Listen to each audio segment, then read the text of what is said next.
तुझको मिर्ची लगी तो मैं क्या करूं, तुझको मिर्ची लगी तो मैं क्या करूं।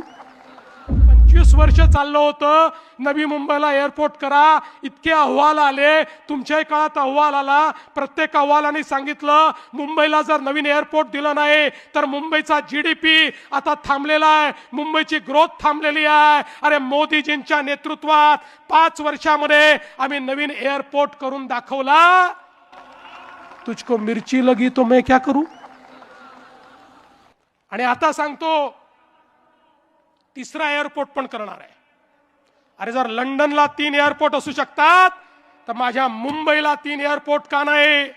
कदाचित मी इथे 3 एअरपोर्ट केल्यानंतर तुम्हाला इथे लंडन असल्यासारखं वाटेल आणि तुम्ही इथेच थांबाल, म्हणून तिसरा एअरपोर्ट देखील या ठिकाणी करणार आहे।